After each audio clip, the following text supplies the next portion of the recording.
Evangelho segundo São Lucas, capítulo 13.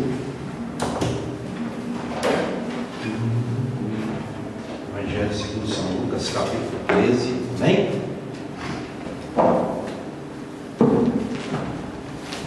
Quantos irmãos estão achando de adorando?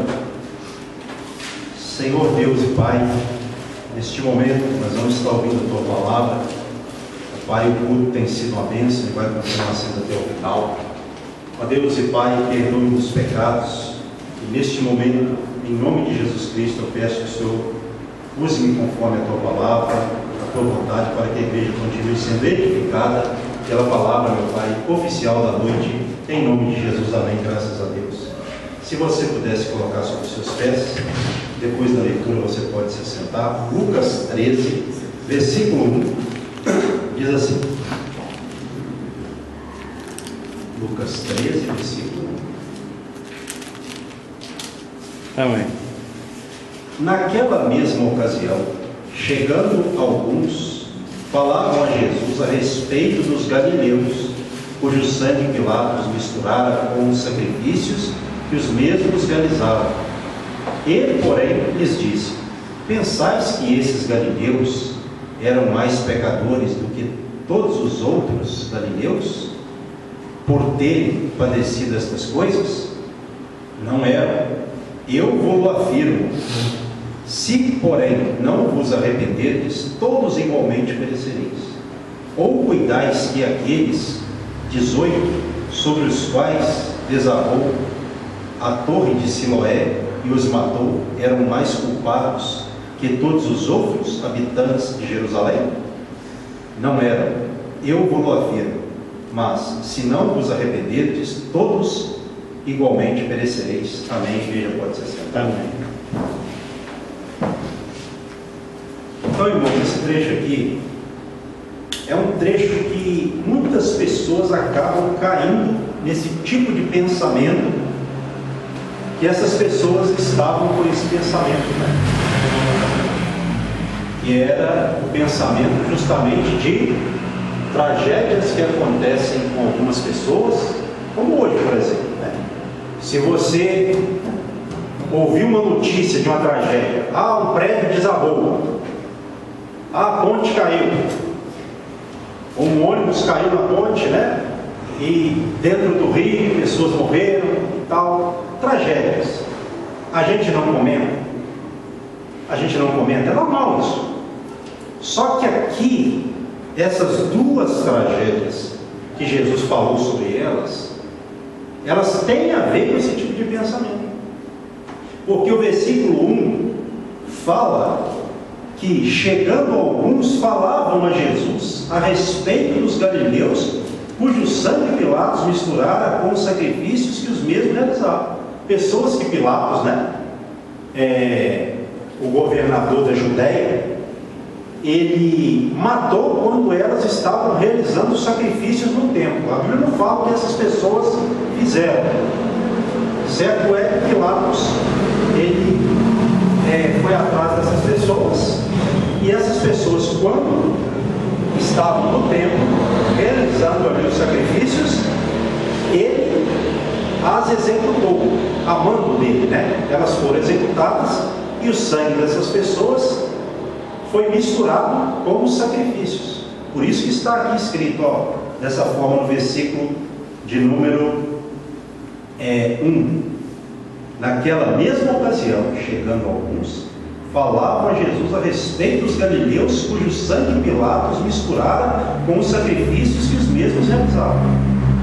Então, foi algo que ocorreu, e eles foram mortos ali, a mando de Pilatos. E eles estavam comentando essa tragédia, porque foi ali um massacre, a mando de Pilatos. E eles estavam comentando. Aí Jesus, no versículo de número 2, disse a eles: pensais que esses galileus eram, os que morreram, mais pecadores do que todos os outros galileus, por terem padecido essas coisas? Porque o pensamento judeu era esse, israelita, que quando algo dessa natureza acontecia, é porque as pessoas estavam em pecado, alguma coisa de errado elas haviam feito para que elas fossem castigadas. Mas nem sempre é assim. Você vai ver, por exemplo, em João 9, o caso do cego, né? E a cegueira dele não foi por causa de ninguém. A culpa não foi de ninguém. Foi para que se manifestasse nele a obra de Deus, a glória de Deus ali. Jesus falou. Mas o pensamento do judeu é esse. Então Jesus vai desmistificando isso, para deixar uma mensagem para eles, principalmente. Né? Quando no versículo de número 13 ele disse assim, ó: não eram, eu vos afirmo, se porém não vos arrependerdes, todos igualmente perecereis. O que significa isso aqui? Ó, se todos vocês não se arrependerem, todas as pessoas não se arrependerem, não é? De igual modo vão perecer também. Vão ser sacrificados. Não é? Então, que linguagem é essa? De que se trata isso? Era uma mensagem de Jesus, eles estavam comentando acerca dos que morreram, talvez porque eles tivessem cometido pecado. Aí Jesus vai e deixa uma mensagem para eles. Em outras palavras, vocês estão pensando errado, não é por aí não. Se vocês não se arrependerem, vocês também vão perecer. E a palavra perecer aqui tem a ver com condenação eterna. Pastor, Jerusalém foi destruída? Sim. A história não mostra isso. No ano 70 depois de Cristo, Jerusalém foi destruída, cumprindo a profecia que Jesus disse. E muitos morreram ali. Não é? Porém, a palavra aqui, vós perecereis, não é? É uma palavra no sentido de condenação eterna, porque morrer todo mundo vai morrer. Sim. Então isso aí é fato. É natural. É natural. Então Jesus não ia falar, dar uma ênfase à morte tanto assim como se fosse o fim de tudo, né? Não era a linha de pregação de Jesus. Pelo contrário, a linha de pregação de Jesus era salvação e condenação. Está claro nas parábolas, nas mensagens dele. Então, nós também temos que pensar sobre isso. Jesus estava chamando a atenção deles para a eternidade. Nós temos que estar nos preocupando com a nossa vida também. Está morrendo gente lá em Gaza? Sim. Lá na Ucrânia? Sim. Na Rússia? Sim. Com relação a essas guerras. Porém, todos que não se arrependerem perecerão. A gente sente, a gente comenta. Quem é que não vê uma criança sendo executada por aqueles terroristas ou coisa do tipo, aqueles bombardeios acabando com famílias inteiras, né? Quem é que não fica assim profundamente triste? Todo mundo fica. Porém, aquilo ali não é o fim. A Bíblia nos ensina principalmente a cada um ter uma preocupação principalmente com a eternidade. A vida aqui ela tem valor? Tem, e muito, sem dúvida alguma. Porém, a Bíblia nos ensina a cada um está vivendo a sua vida aqui na terra, mas rumo à eternidade. É o que Jesus nos ensinou e a Bíblia nos ensina. Porque na verdade, se nós morrermos aqui agora, exemplo, cai uma bomba aqui, exemplo, tá? Exemplo. E todo mundo aqui vai morrer. O que vai determinar? O que vai determinar é o estado em que cada um está, ou estava antes de morrer, para a eternidade. Porque no estado em que a pessoa ela foi encontrada, nesse mesmo estado ela vai ir para a eternidade, em Cristo ou sem Ele. Então Jesus estava falando aqui sobre arrependimento para a salvação. Verso 4: ou cuidais que aqueles 18 sobre os quais desabou a torre de Siloé, outra tragédia, e os matou, eram mais culpados que todos os outros habitantes de Jerusalém? Aqueles que morreram na tragédia da torre de Siloé, a torre que desabou sobre eles, não eram mais culpados, não. Aí ele repete o que ele falou no verso 13: não era, eu vos afirmo, mas se não vos arrependerdes, todos igualmente perecereis. Para ele falar uma coisa num trechinho 2 vezes, o que a gente aprende? É porque é uma coisa muito importante. Exatamente. Então a Bíblia nos ensina a nós nos preocuparmos com a nossa vida com Deus. Será que eu tenho vivido no estado de arrependimento? O que é viver no estado de arrependimento? É não pecar mais? Não. Pecar, a gente vai pecar até morrer. A gente só vai abandonar o pecado quando a gente morrer, né? No sentido de morreu, acabou. Então o pecado só vai cumprir o papel da pessoa colher o que ele fez na vida dela. Ficar livre mesmo. Agora, da consequência dele, se ela não for uma pessoa que em vida tiver aceitado Jesus, ela vai levar a consequência dele por todo sempre. Esse é o problema. Então, irmãos, nós temos que estar nos preocupando com as coisas aqui da terra, sim. Mas quantas coisas têm acontecido no mundo? Tragédias, doenças. O mundo todo está diante dessas coisas aí. Ninguém vai escapar. Mais cedo ou mais tarde, uma coisa ou outra vai acontecer com qualquer de nós. Não estou falando que a gente vai, por conta do pecado. Não. Somente se a gente estiver vivendo em pecado. Aí sim. Mas caso contrário, não. Porém, mesmo a pessoa estando em Cristo, tem como ela viver ilesa desses problemas mundiais? Não tem como, isso é uma consequência natural.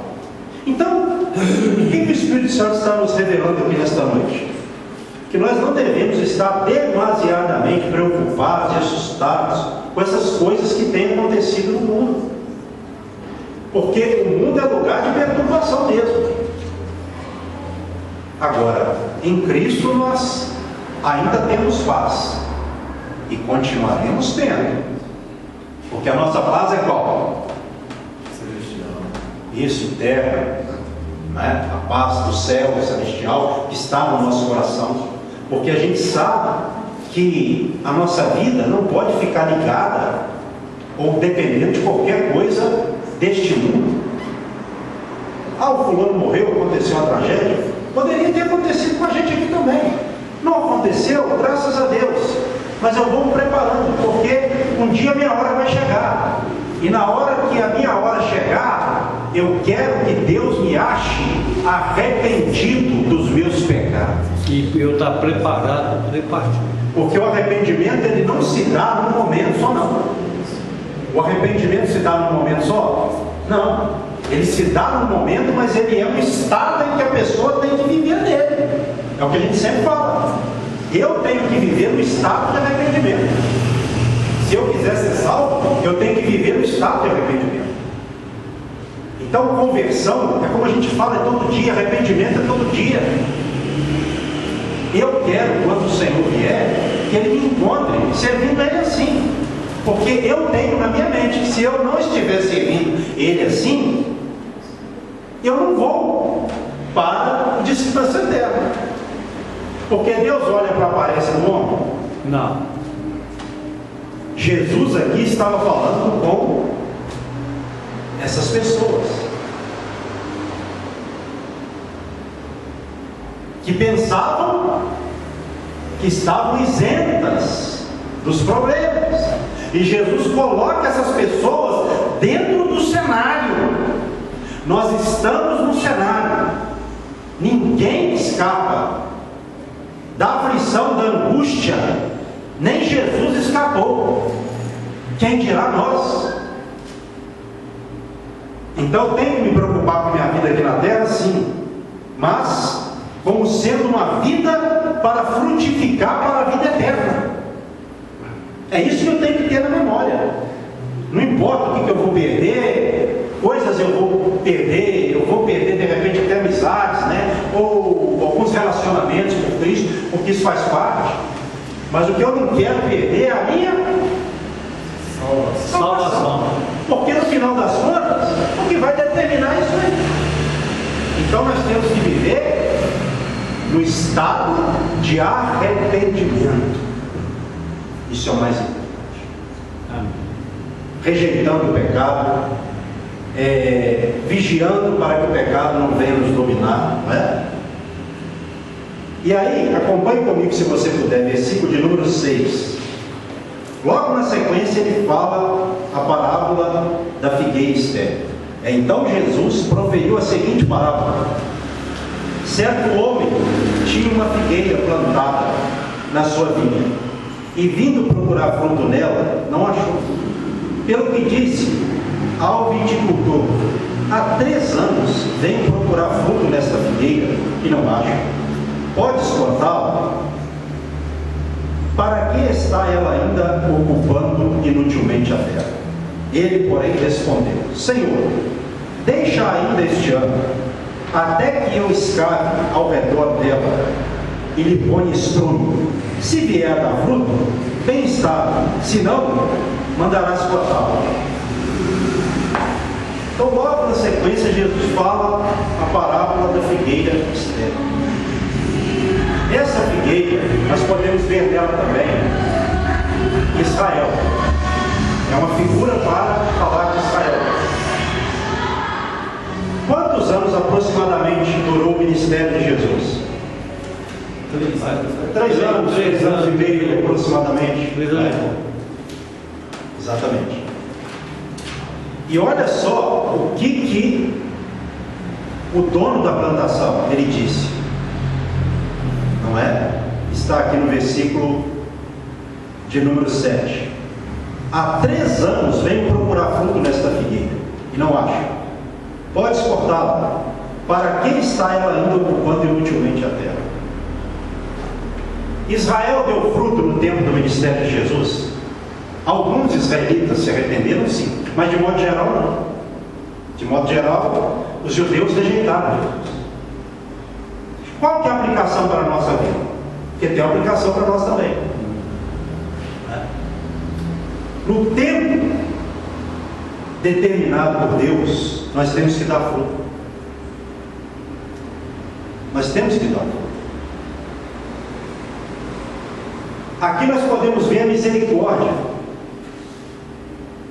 Porque aquele que cuidava da plantação falou para o seu senhor, para o dono ali: Senhor, deixa ainda este ano até que eu escave ao redor dela e lhe ponha estrume. Estrume aqui nesse caso, fezes de animais misturadas, né? Misturadas com folhas apodrecidas, né? Então, a gente observa que a misericórdia de Deus ainda durou por mais. Às vezes eu penso, lendo uma parábola como essa, que algumas pessoas estão nesse tempo. Algumas pessoas. No tempo da misericórdia.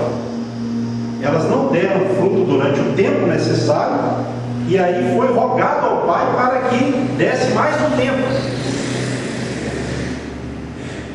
Então é importantíssimo nós, no nosso tempo, trazendo para os nossos dias essa parábola, o tempo de nós frutificarmos qual é?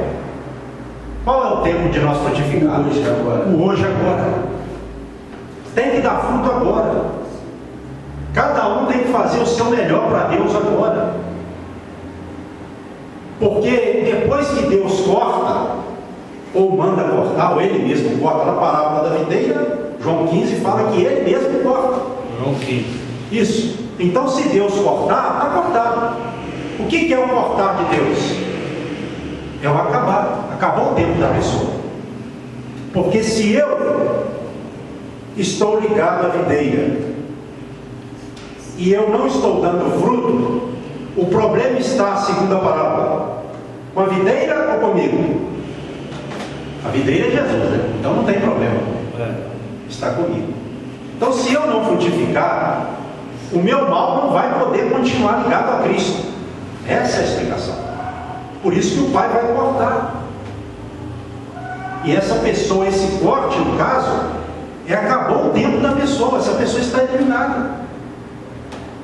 Essa parábola aqui, ela tem esse aspecto também do tempo. Então nós estamos no tempo.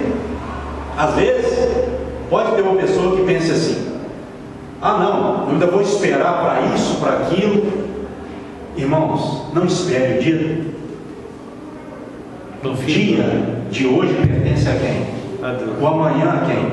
A Deus. Isso. Agora o hoje, no sentido de nós, é o hoje no sentido de pertencer a nós, no sentido de, está tudo na mão de Deus. Não, eu digo assim, agora o amanhã ninguém sabe o que vai acontecer. A Bíblia fala para a gente nem preocupar com o dia de amanhã, mas para a gente preocupar com o hoje agora.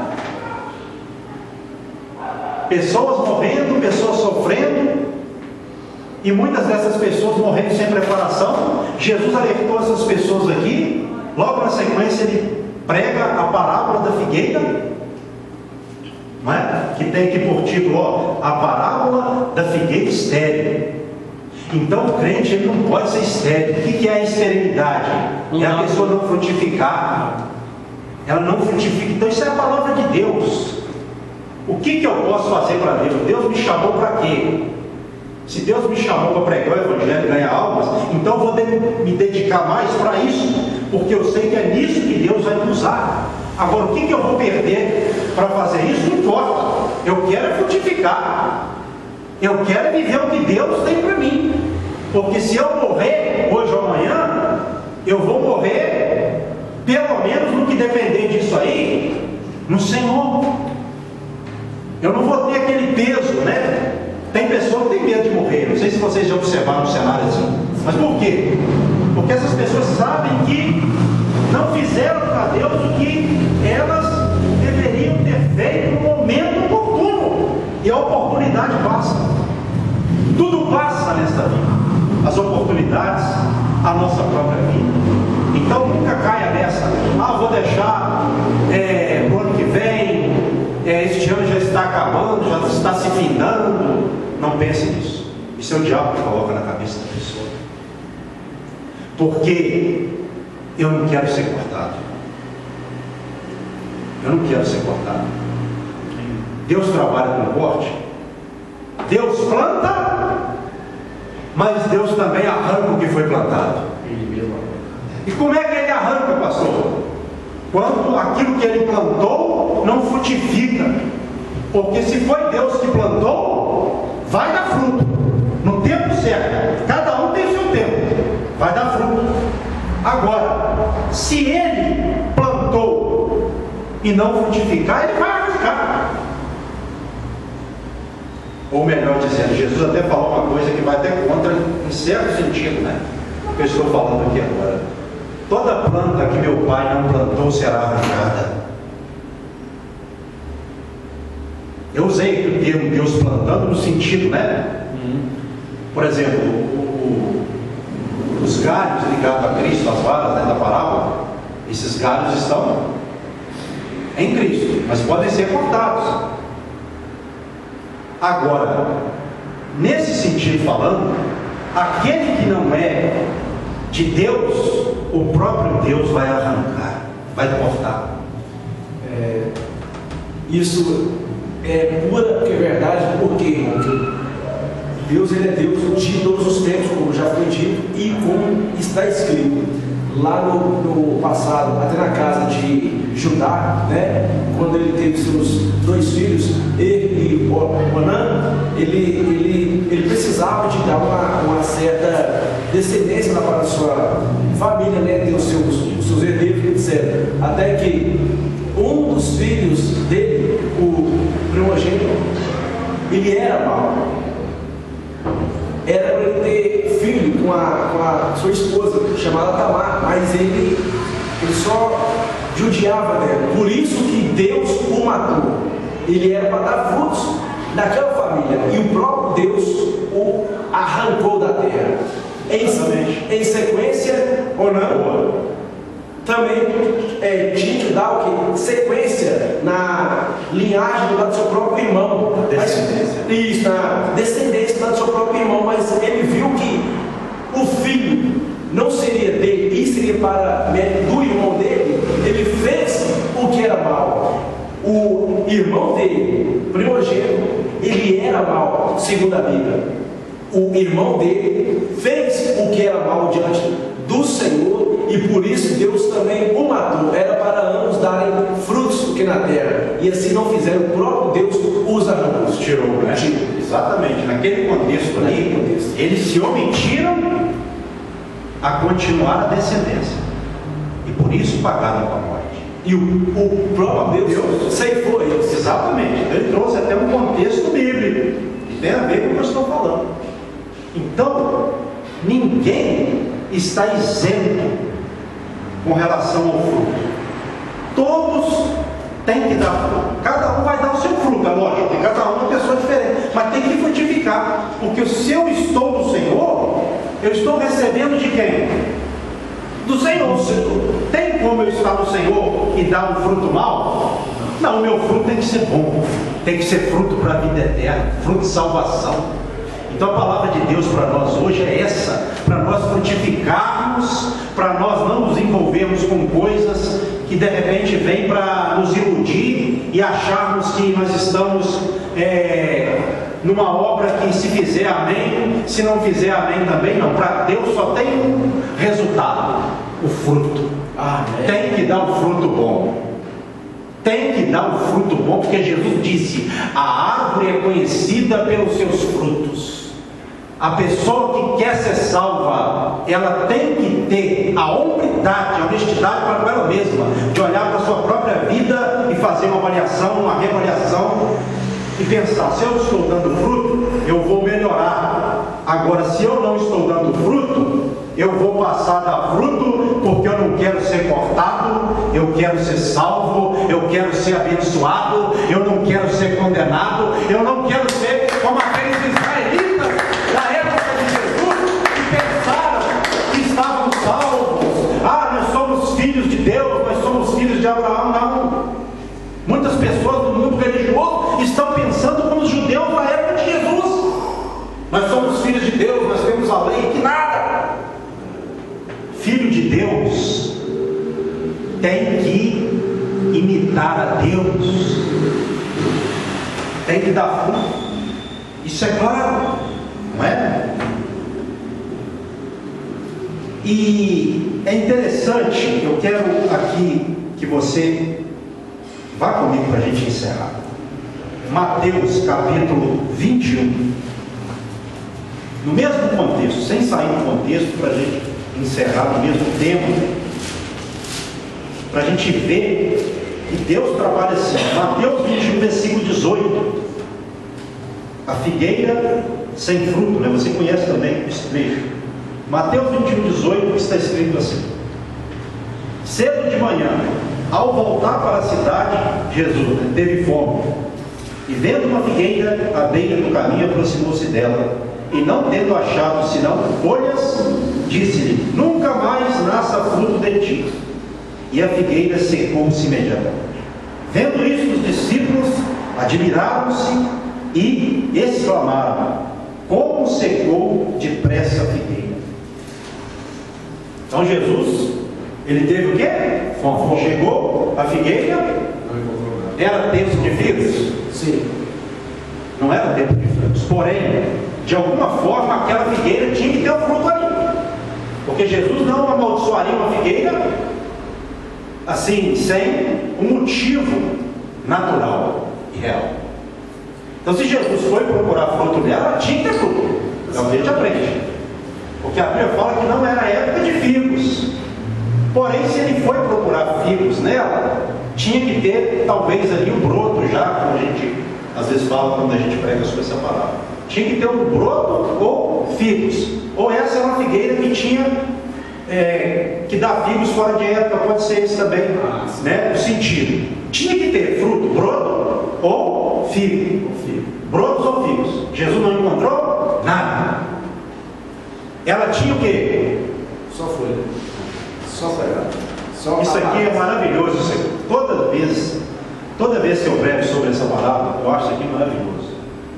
Então, ela era uma figueira que chamava atenção, cheia de folhas bonitas. Folhas bonitas, uma figueira atraente. Assim como muitos, à época de Cristo, estavam bem arrumados, com um perfil de religiosos, mas não tinham fruto. E por isso foram amaldiçoados. Então, adianta o crente estar bonito por fora. Não estou falando que você tem que andar com maltrapilho, nem Jesus. Estou falando no sentido aqui, né? Adianta a pessoa, ela se arrumar tanto por fora, ela se preocupar tanto com a beleza externa, e esquecer do principal, que é a beleza interna, que é a beleza que Deus quer ver em nós. Porque eu entendo uma coisa: se a pessoa dá fruto, ela é abençoada. Se ela não dá fruto e não se arrepender, ela vai se tornando uma pessoa amaldiçoada. E olha aqui, o trecho fala, versículo 20: vendo isso, os discípulos admiraram-se e exclamaram: como secou depressa a figueira. Porque quando Deus dá uma ordem, acabou. Se é para cortar, se é para secar, se é para amaldiçoar. Como também quando quer abençoar, ele vai abençoar mesmo, ninguém vai deter. Então Deus, ele age nas duas vertentes da mesma forma. Mas a gente tem que fazer por onde? Certo? Não adianta eu colocar gravata. Eu não estou falando que a minha roupa é bonita nem feia, não é o sentido, tá? Porque para mim, naturalmente falando, todo mundo é bonito. Eu, pessoalmente falando, para mim todo mundo é bonito. O evangelista Francisco está bem vestido, minha esposa, Gelson, Jéssica, João Gessino, irmão Luciano, não é essa a questão. Mas adianta eu colocar gravata, eu colocar um paletó, se for época de frio, né? Ou me arrumar, estou usando o termo. Mas eu não me arrumo internamente, eu não me preparo para Deus, eu me preparo para os homens, eu não me preparo para Deus, eu vou ficar na terra, porque quando Deus vier até mim, se Ele não achar fruto em mim, Ele vai me cortar, Ele vai me amaldiçoar. É bíblico isso, está claro. Não, pastor, interpretação não é essa não, cuidado com interpretações. Isso está claro no trecho bíblico aqui. A figueira aqui também é uma representação de Israel, de qualquer pessoa. Toda pessoa, não é só Israel também não. A figueira é uma figura de linguagem para Israel, é uma figura de linguagem para Israel, representa qualquer um de nós. Porque Deus, ele não faz acepção para salvar, para condenar, para abençoar, para amaldiçoar. O que Deus quer ver é fruto, e fruto digno de arrependimento. Amém. Pessoas realmente que vivem no arrependimento, e quando pecam, elas pedem perdão a Deus, elas pedem perdão, Senhor, tem misericórdia de mim, que eu sou pecador, miserável também, Senhor, e dá força para me vencer esse pecado. Quem não faz essa oração? Eu faço essa oração constantemente, eu não vou mentir para vocês não. Eu sou carne, e o pecado sobre a nossa mente, eu não sou só, cabe a nós dominar. E por que nós dominamos o pecado? Porque o Espírito Santo de Deus, que é maior do que o que está no mundo, habita em nós. Deus é nós. Amém. Tem como um cristão ser vencido pelo mundo? Simples. É impossível. Não tem como. É isso que a gente tem que entender. Então, quando você estiver pecando, fazendo uma coisa que não agrade a Deus, não aceite. Peça perdão. Senhor, dá força. Porque às vezes, irmãos, o pecado está mais forte do que a nossa resistência às vezes. E aí a gente tem que se lançar, né, ao Senhor e falar: Senhor, eu reconheço a minha miserabilidade humana, tenha misericórdia de mim, não deixe esse pecado me consumir, porque eu não quero ser condenado. Não é pensar, não, se Deus tem um propósito, não tem problema pecar de vez em quando, não entra nessa. Isso aí é a doutrina do diabo, e muitos têm sido levados por essa doutrina, infelizmente. Mas nós acreditamos na doutrina de Deus, amém? Se coloque sobre os seus pés nesta noite, faça assim com as mãos em forma de concha. Senhor nosso Deus e Pai, a todos presentes e ausentes, eu abençoo com o teu amor, com a graça do Filho, com a suave e doce consolação do Divino Espírito Santo. Pai, agradeço por cada irmão, cada vida que está aqui, tudo que os irmãos têm feito para o Senhor, para a obra, eu louvo-te por isso. E eu os abençoo com o teu amor, com a graça do Filho, com a doce suave consolação do Divino Espírito Santo. Dê a todos, ó Pai, no final de semana, consolado, encorajado, para que nós terminemos a semana assim, comecemos a semana prática amanhã, no encorajamento, meu Pai, na consolação do Divino Espírito Santo. Em nome de Jesus eu oro e os abençoo. Amém. E que as palmas do Deus, né? Para terminarmos o culto em comunhão. Só um detalhe: quem que vai poder passar o final de ano com a gente aqui? Vamos já ver isso uma vez, que a hora está passando, né? Pastor. Aqui, vai ser feito o que dessa vez, Varão? O que isso aí é para a gente conversar também.